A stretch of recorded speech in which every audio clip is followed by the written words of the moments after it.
Hello friends, welcome back to Neetu సోల్డ్. ఈరోజు నేను ఈ వీడియోలో ఏం చెప్పాలనుకుంటున్నానంటే ప్రీవియస్గా నాకు 1 or 2 మెంబర్స్ జూహీ వీడియోస్ నేను సిరీస్ లాగా పోస్ట్ చేస్తున్నాను కదండి. సో ఆ వీడియోస్లో చూసి జూహీకి యూస్ చేసిన సోప్స్ ఏంటి, బేబీ ప్రోడక్ట్స్ ఏంటి, అవన్నీ కొంచెం చెప్పండి మేడం అని చెప్పేసి అడిగారనమాట.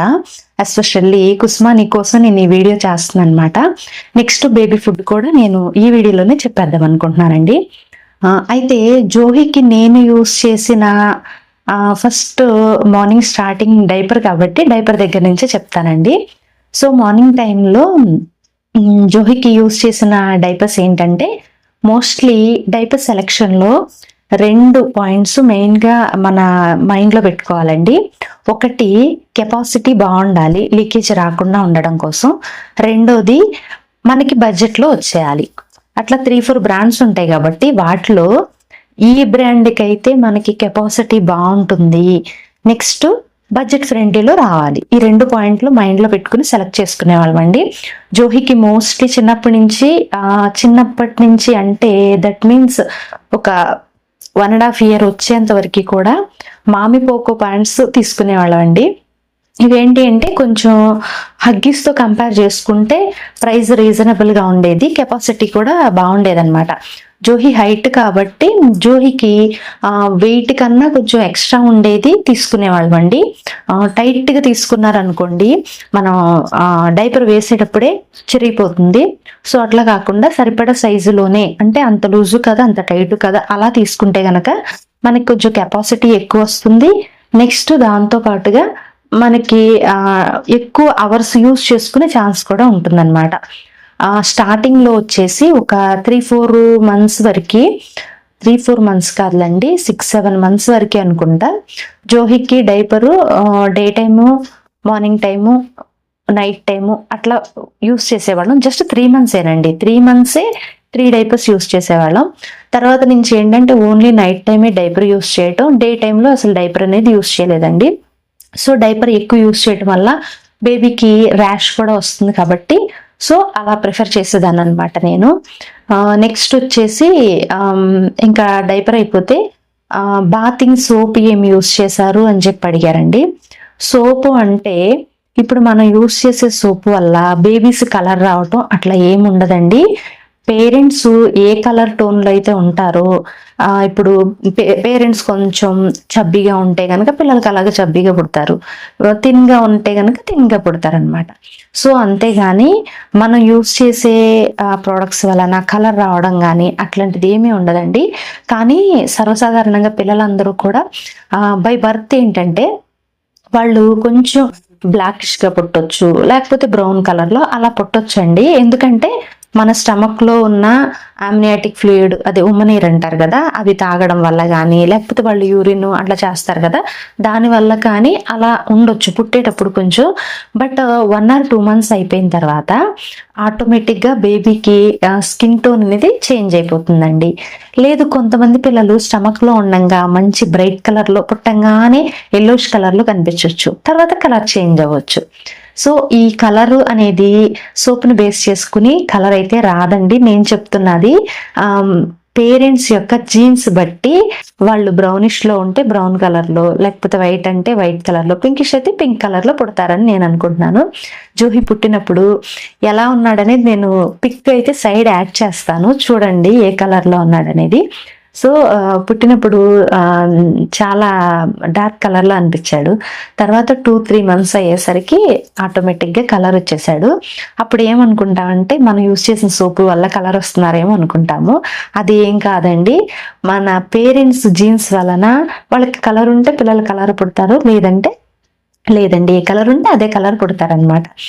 బట్ సోప్ చెప్పమని అడిగారు కాబట్టి నేను చెప్తున్నాను. స్టార్టింగ్ వచ్చేసి జాన్సన్ సోప్ ఉంటుంది చూసారా, అది ఇప్పుడు ఓల్డెన్ డేస్లో యూస్ చేసేవాళ్ళు. జాన్సన్స్ బేబీ సోప్ స్టార్టింగ్లో అది తీసుకున్నా. నేను ఎవరిని కాంటాక్ట్ చేయలేదండి, స్టార్టింగ్లో ఒక సోప్ అన్నట్టుగా హాస్పిటల్కి అదే తీసుకెళ్ళి అదే యూస్ చేశాను అనమాట. నెక్స్ట్ 2 months 1.5 15 days అట్లా అయిన తర్వాత మైసూర్ శాండల్ గోల్డ్, మా అన్నయ్య వాళ్ళని అడిగితే మా అన్నయ్య వాళ్ళు మైసూర్ శాండల్ గోల్డ్ అని చెప్పి అన్నారు, అది యూస్ చేసాం. అయితే బేబీ స్కిన్ డ్రైగా ఉన్నవాళ్ళు మైసూర్ శాండల్ గోల్డ్ యూస్ చేయకపోవడం బెటర్ అండి. ఎందుకంటే ఇంకొంచెం స్కిన్ డ్రై చేసేస్తుంది అనమాట. సో అట్లా మైసూర్ శాండల్ గోల్డ్లే చాన్నాళ్ళ వరకే అదే యూస్ చేసామండి. అయితే బేబీకి ఒక 3 months కన్ఫామ్గా, 3 months కదండి, 1 year వరకు కన్ఫామ్గా కూడా ఒళ్ళంతా మార్నింగ్ చక్కగా ఆయిల్తో మసాజ్ చేసుకుని శనగపిండి ఉంటుంది చూసారా, ఇప్పుడు ఒక బ్రాండ్ ఉంటుందండి సౌందర్య శనగపిండి, అది లోకల్ బ్రాండే, మేము గుడివాడలో తీసుకున్నాం అనమాట. ఆ సౌందర్య శనగపిండిని చక్కగా ఆయిల్ అంతా ఒంటికి మసాజ్ చేసి పొద్దున్నే, ఆ మసాజ్ అయిపోయిన తర్వాత మొత్తం కూడా శనగపిండితో బాగా ఒళ్ళంతా కూడా క్లీన్ చేస్తే మా అమ్మ స్నానం చేయించేదనమాట. అలా చేయించడం వల్ల ఏమవుతుందంటే బాడీ మొత్తానికి ఆయిల్ మసాజ్ అవుతుంది, బాడీ డ్రైగా ఉండకుండా స్కిన్ చాలా సెన్సిటివ్గా ఉంటుంది కాబట్టి బేబీది బాగా యూజ్ అవుతుందండి. సో ఆయిల్ మసాజ్ చేసి శనగపిండి యూజ్ చేయటం చాలా చాలా బెస్ట్ అండి. సోప్స్ని అవాయిడ్ చేయడమే మంచిది.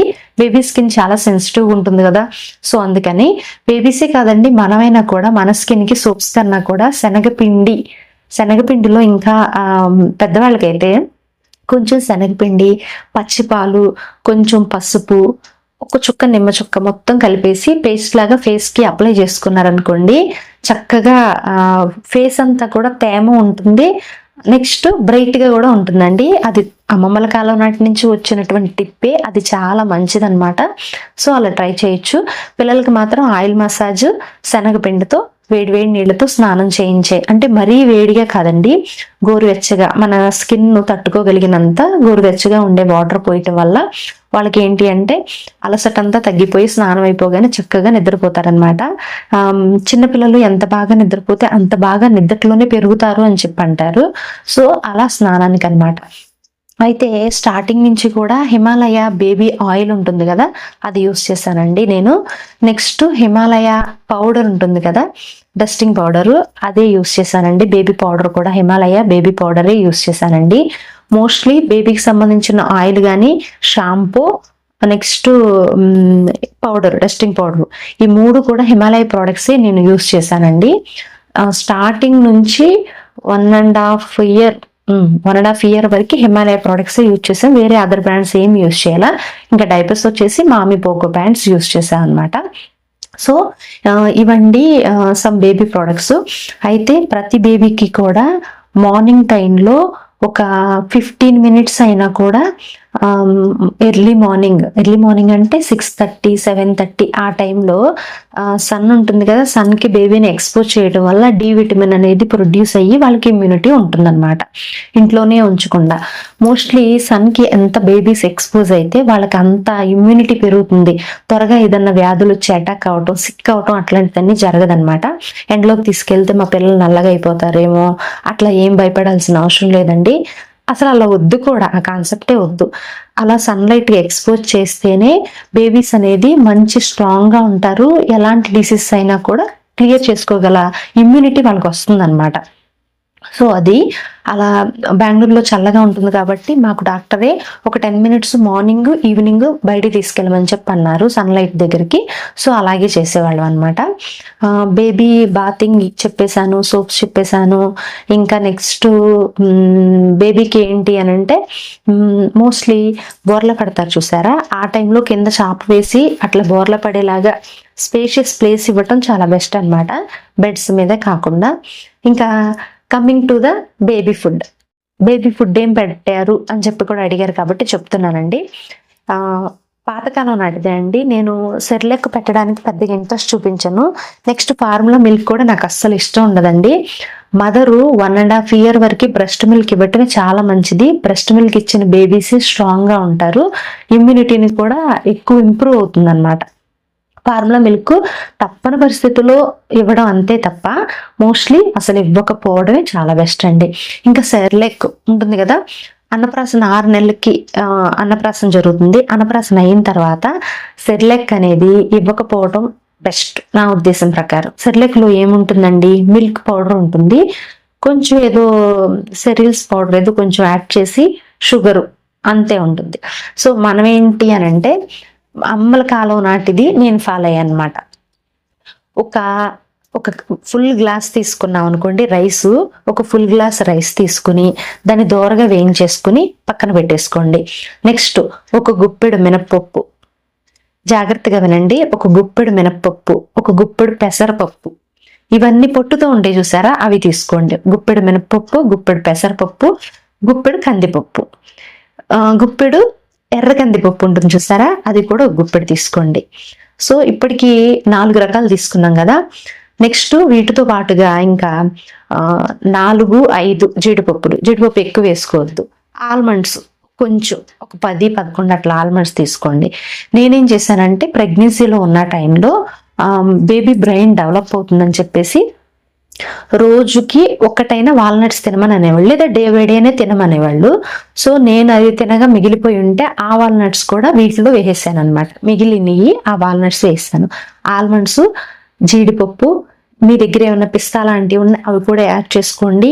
నెక్స్ట్ పుచ్చపప్పు ఉంటే చూసారా, మీ దగ్గర ఏ డ్రై ఫ్రూట్స్ ఉంటే అవి అదొకటి యాడ్ చేసుకోండి.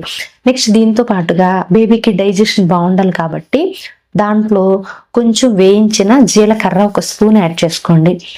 చిటికెడంతా వాము కూడా యాడ్ చేసుకోండి. వాము, జీలకర్ర ఇదేంటంటే జీర్ణం జరగడానికి యూజ్ అవుతుంది అనమాట. వాము వాతం అంటారు కదా చిన్నపిల్లలకి. వాతం అంటే ఏం జరుగుతుందంటే కొంచెం మోషన్ వెనకాల జిగురులాగా పడుతుంది, అట్లా రాకుండా ఉండటానికి కొంచెం వాము యాడ్ చేసుకోండి. ఇంకొంతమంది ఏం చేస్తారంటే కొంచెం స్పైస్ తగలాలి అన్న ఉద్దేశం కొద్దీ ఒక ఎండుమిర్చి కూడా యాడ్ చేస్తారు. అసలు ఎండుమిర్చి యాడ్ చేయాల్సిన అవసరం లేదు, మీ ఆప్షన్ అనమాట. యాడ్ చేద్దాం అనుకుంటే యాడ్ చేసుకోండి, లేదంటే లేదు. సో ఇవన్నీ కలిపి మంచిగా డ్రై రోస్ట్ చేసిన తర్వాత మిక్సీలో చక్కగా మెత్తగా మొత్తం కలిపి మిక్సీ పట్టేసుకోండి. ఇప్పుడు మిక్సీ పట్టేసుకున్న తర్వాత మూత పెట్టేసేయకండి, చల్లారిన తర్వాత మిక్సీ పట్టండి. వేడివేడిగా మిక్సీ పట్టారంటే అదంతా తడిగా అయిపోతుంది అనమాట. సో మొత్తం చల్లారిపోయిన తర్వాత మిక్సీ పట్టేసి మెత్తగా అయిపోయేంత వరకు మిక్సీ పట్టేసుకుని అది ఒక డబ్బాలో కంటైనరు మూత లూజుగా ఉన్నది కాకుండా టైట్గా ఉన్న కంటైనర్ తీసుకుని దాంట్లో పెట్టేసుకోండి. ఇంకేమన్నా ఆ పౌడర్ దానిలో పోసేటప్పుడు కొంచెం చెమ్మున్నట్టుగా మీకు ఏమైనా అనిపిస్తే కొంచెం అంటే ఆఫ్టర్నూన్ అంతా ఎండ కాకపోయినా కొంచెం లైట్గా సన్లైట్ ఉన్న దగ్గర కాసేపు పెట్టేసి డబ్బాలో పెట్టేసుకుంటే అది చక్కగా యూస్ చేసుకోవచ్చండి. అయితే నేను ఏం చేసేదాన్ని అంటే ఒక ఫుల్ స్పూన్ ఉంటుంది చూసారా, రోజుకి కాదు ఒక పూటకి అనమాట, ఒక ఫుల్ స్పూన్ తీసుకుని దాంట్లో కొంచెం కూల్ వాటర్ యాడ్ చేసి చేతితో కలిపేసేదాన్ని అండి. ఆ వాటర్లో ఆ పౌడర్ అంతా కలిసిపోయేలాగా. ఇప్పుడు దాన్ని ఏం చేసేదాన్ని అంటే సిమ్లో పెట్టుకుని స్టవ్ ఈ వాటర్లో వేసిన పౌడర్ని పొయ్యి మీద పెట్టేసేదాన్ని. యాడ్ చేసి మొత్తం ఇలా తిప్పుతా ఉండాలి. లేదంటే మినప్పప్పు, పెసరపప్పు ఇవన్నీ ఉంటాయి కదా, బియ్యము ఇవన్నీ ఏంటంటే ఉండగట్టేస్తుంది. అట్లా కాకుండా పొయ్యి మీద పెట్టి చక్కగా మన స్పూన్తో ఇలా సిమ్లోనే పెట్టుకుని తిప్పుతా ఉంటే అది చిక్కబడిపోయి ఉడికిపోయినట్టు మనకు కనిపించేస్తుంది అనమాట.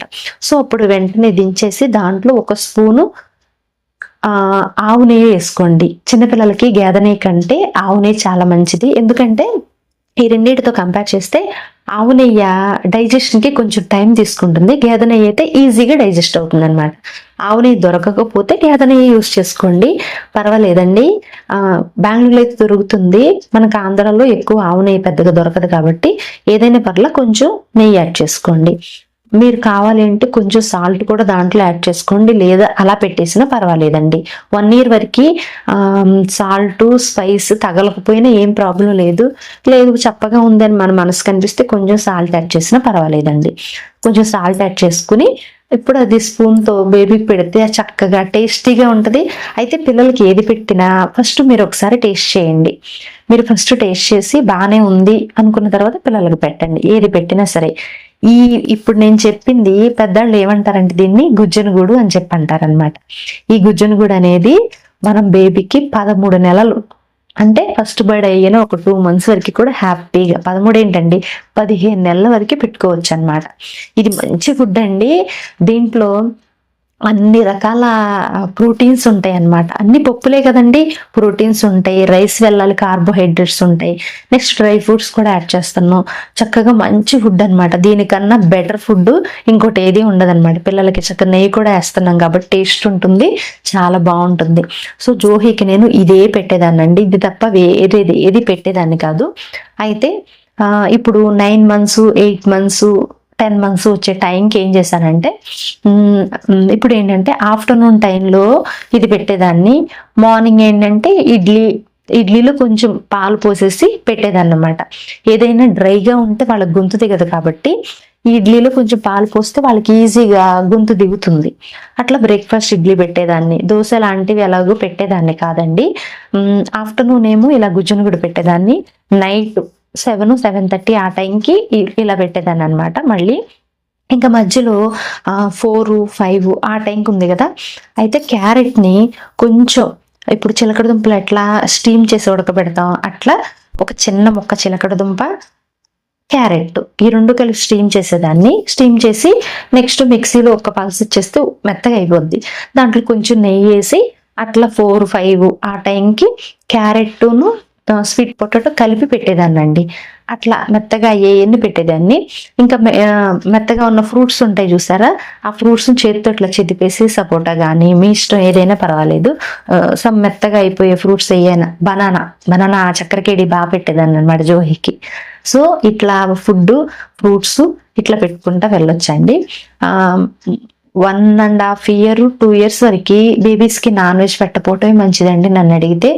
ఈ నాన్ వెజ్ పెట్టడం వల్ల స్టమక్ అంతా అప్సెట్ అవుతుంది. దానికన్నా చక్కగా వెజిటేబుల్స్తో ఒకసారి అలవాటు చేసిన తర్వాత లైఫ్ లాంగ్ ఎలాగో తినాలి కాబట్టి అది ఎలాగో కొంచెం లేట్గా పెడితే వీళ్ళకి ఇలాంటి మెయిన్ డైజెషన్ ఇష్యూస్ అన్ని ఈ protein food, high protein non veg వల్లే వస్తుంది అనమాట. సో ఈ విధంగా ఇదే గుజ్జునుగుడిని మనం కంటిన్యూ చేస్తూ పిల్లలకి ఫ్రూట్స్ పెడుతూ జంక్ ఫుడ్స్ అండి, drinks, ice creams, noodles, some ఇలాంటివి ఉంటాయి చూసారా, అవి మోస్ట్లీ అవాయిడ్ చేసేయండి. నేనైతే పిల్లలకి నాకు తెలియకుండా ఎవరు పెట్టినా కూడా నేనైతే ఫీల్ అయిపోయేదాన్ని అనమాట.